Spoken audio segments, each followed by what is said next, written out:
So we're not going to talk about, as the title highlights, we're not going to talk about digital. We could, and actually yesterday, I checked the slides and I'd left a slide in. That was a whole slide on virtual reality because we are testing virtual reality in Norfolk and Suffolk as well. But I think, to be fair, this was the topic that we have a real passion about, so we really wanted to talk about it. And are really kind of quite interested in any other areas that are doing something similar, because we're wanting to put our heads together and research it and look at what's beneficial about what our model is.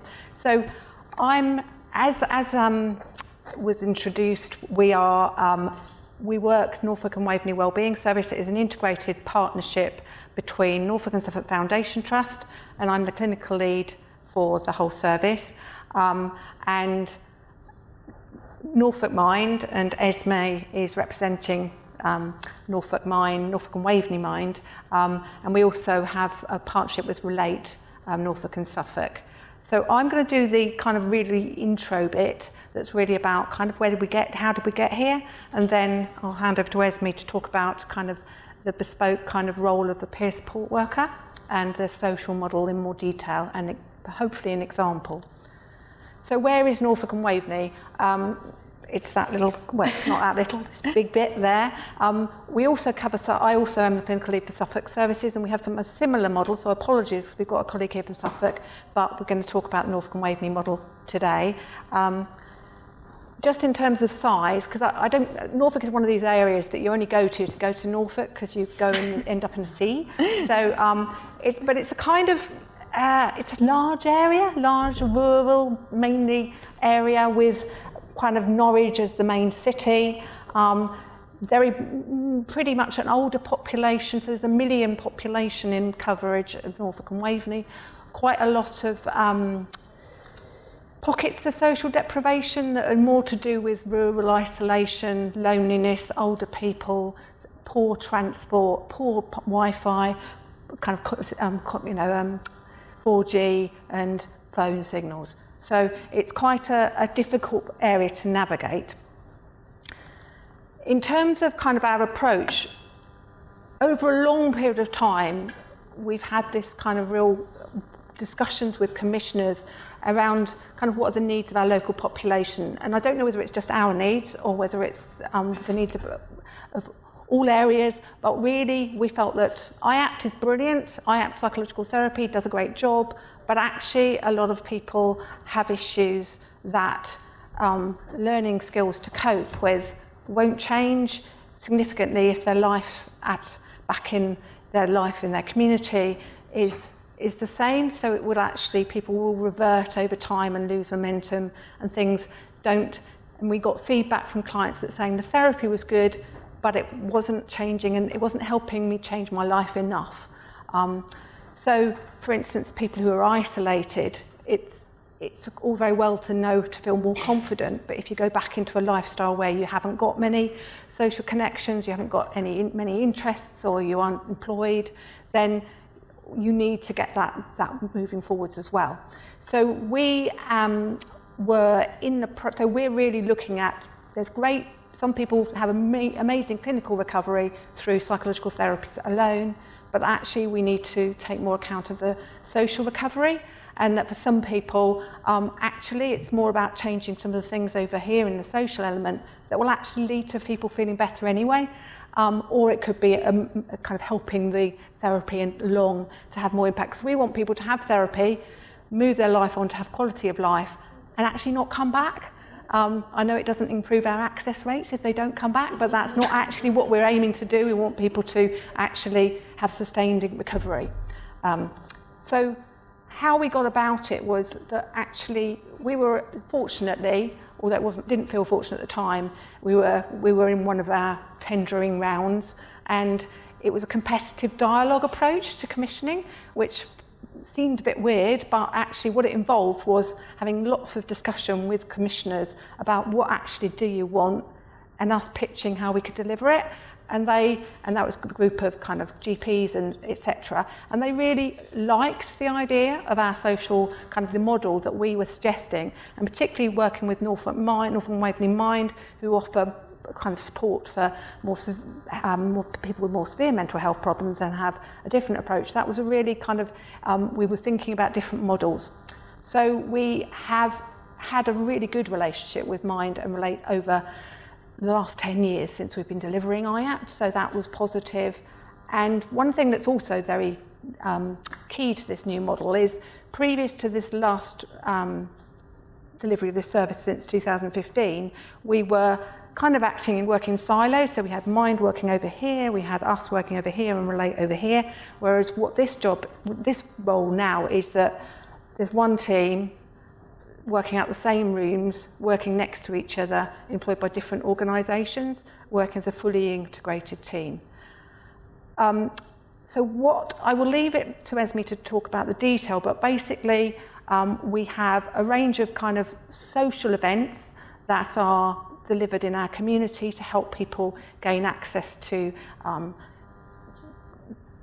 a chance to meet with like-minded people who have either said they've got anxiety or depression or have done, who want to meet up, do something that might be of interest. It might be a walk along the coast, it might be play reading, it might be an art activity, it might be our local kind of active Norfolk putting on a free tennis kind of session that we rock up to, all sorts of things like that actually are nothing to do with the clinical aspect of the service, but actually, and people are enabled to just go along, talk to each other, maybe make connections, maybe find interests and areas, and actually kind of give them opportunity.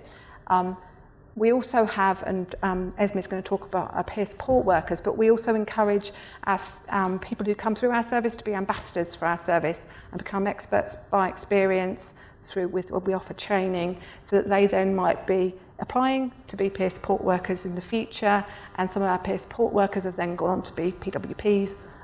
So we have a very much of an idea of kind of movement through our system. So I'm going to hand over to Esmee, because I could speak for England. I'm quite nervous to hear myself on microphone. It's not as bad as I thought it would be. So the whole sort of, all the social interventions that we offer in our wellbeing service are based on the recovery model. So it has this really lovely quote there from this research paper, which I would recommend reading actually. It's really good. About that, recovery is very much about building that meaningful, satisfying life as defined by the person themselves, rather than possibly living completely without symptoms. And, you know, you might have seen people that still have some symptoms and still experience things. I personally still experience anxiety sometimes, but I'd say that I'm recovered and have built that purposeful and meaningful, satisfying life. And some of the key things are highlighted there around hope is really integral to that, social inclusion, the empowerment of the person, having that personal identity other than being ill, which is quite often what people start to identify with when they become ill, and having some sense of purpose and meaning in their lives. So here you have highlighted sort of the social recovery and the clinical recovery, and as you'll see there, they overlap. They're very much not separate completely. But there is a distinct difference, and what our social interventions try and do is sort of complement that clinical recovery with some of those things, like the personal responsibility that people take that we hope will create a longer lasting recovery, with building that resilience, building that meaningful life, and that community support, so that people build up things outside of their lives and into their lives that they learn in therapy, that they can then take into their lives, continue, so that hopefully they won't need to come back in the future. So what actually is peer support work, and most importantly, what does it look like in our service? Because it probably looks quite differently in different services. So peer support workers are paid member of staffs. We've got 25 people across the county employed. They're people with lived experience of mental health difficulties, and they're specifically employed to share that experience with people. A lot of that is because it helps reduce stigma and shame when you can speak to someone who's been through it and know that that is okay. And most importantly, I think it provides that hope. You know, when you hear about a CBT technique in a workshop, it's very easy to think, well, that's all, you know, well and great, but actually, can I implement that in my life? You know, I don't feel like I can ever do that. Can it ever get better? But when someone stands there and says, well, you know, I do this and it has helped me actually, and I was where you were, but you know, now I'm not, and you can rebuild it as well. And even if this particular thing doesn't help you, something will. We just need to find it. It sort of add that extra dimension to it. So they do co-facilitate workshops as well, as Nesta mentioned.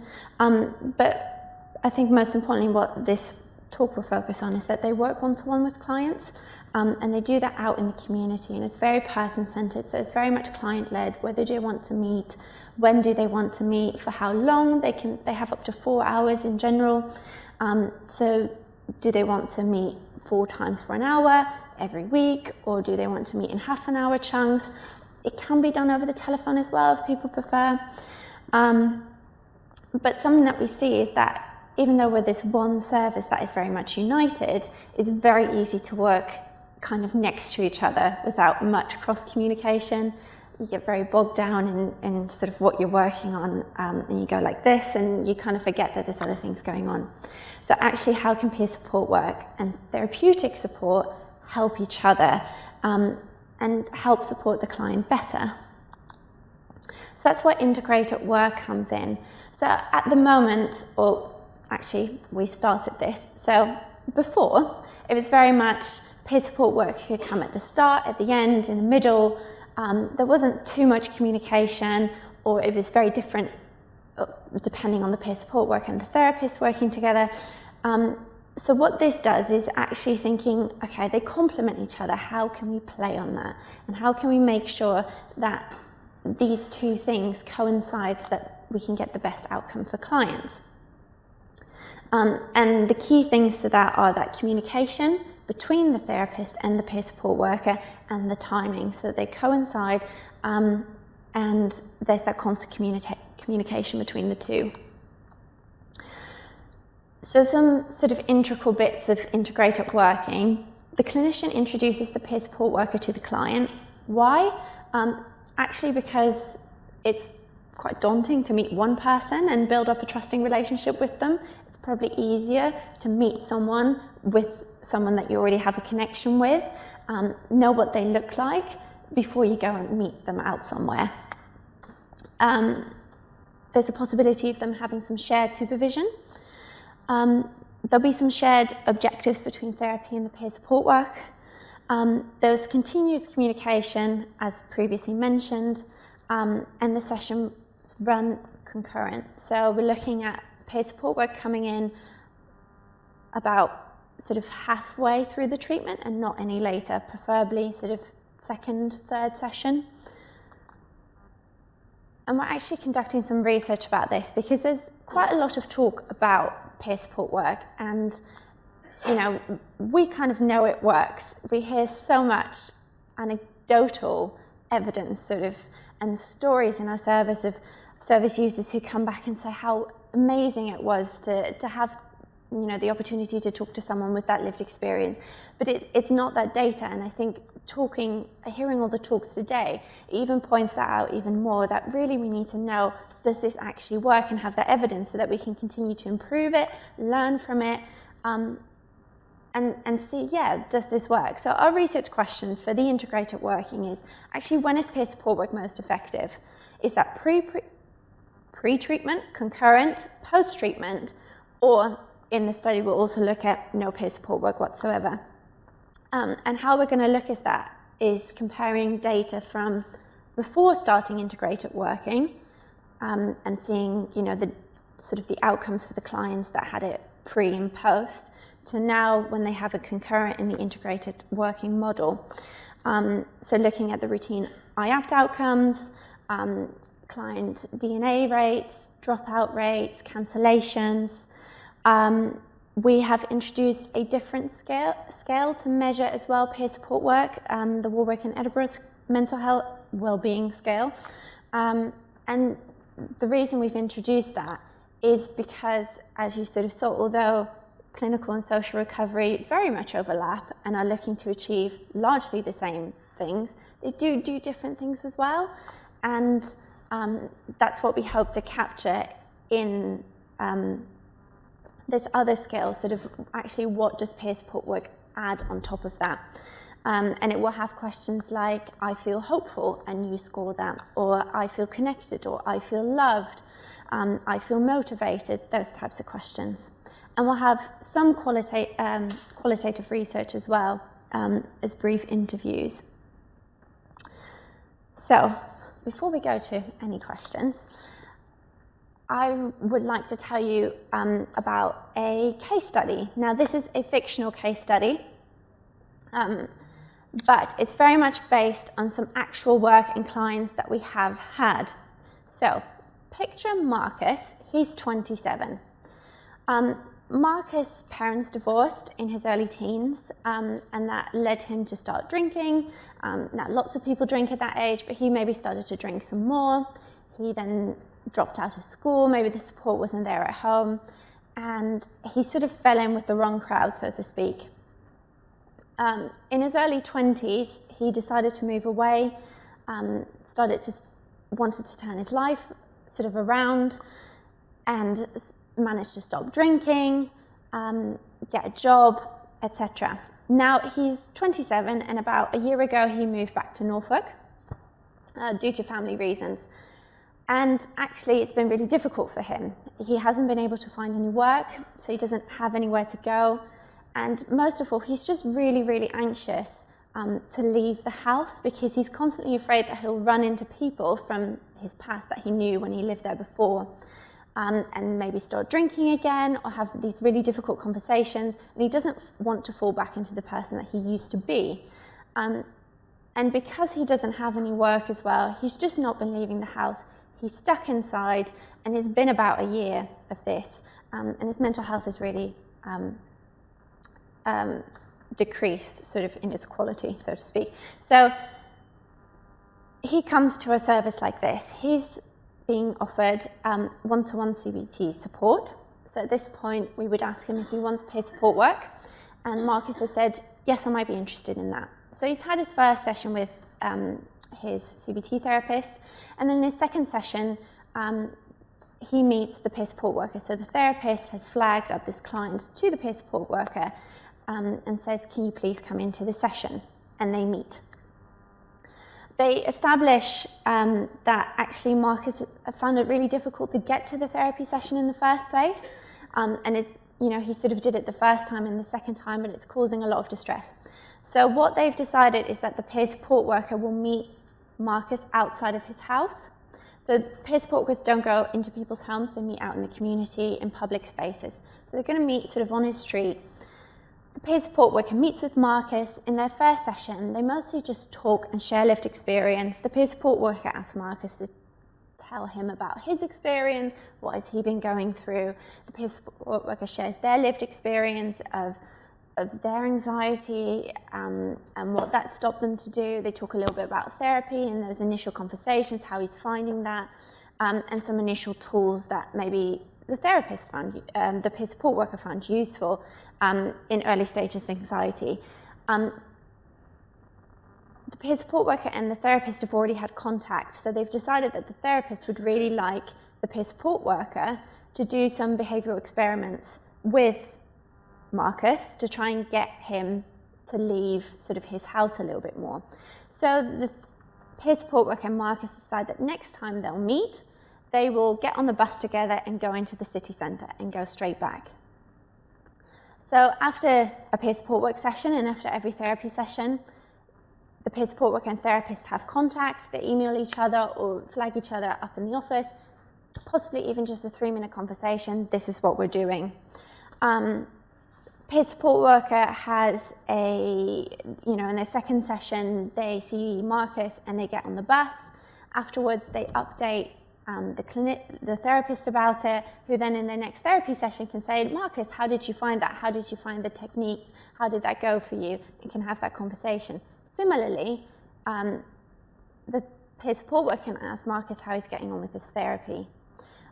Then Marcus actually stopped engaging in therapy, but he's still coming to peer support work. So the peer support worker then was able to ask him, you know, you missed your therapy session, why was that? Marcus was just incredibly anxious, and he'd actually run in town, which he'd been practicing, into someone that he knew, and it made him sort of on a setback. The peer support worker really encourages him to try and go along. They explore setbacks, you know, the peer support worker shares situations when they've had setbacks, etc. Marcus re-engages with therapy. The last few sessions might be used to introduce him, and in this case would introduce him to the social events that we do. So, you know, he goes along to this walk, and then he continue doing that and access that for as long as he wants after his therapy is ended. And I think that's a really nice illustration. We've had clients almost exactly like this that go through that process, where a peer support worker can help share lived experience, can help with the goals of therapy, can communicate back and forth between therapist and peer support worker to really help that client get the most out of it and that longer term recovery. I would suggest we have a poster to come and talk to us afterwards if you want to learn more about it. It's a very brief overview. Thank you very much.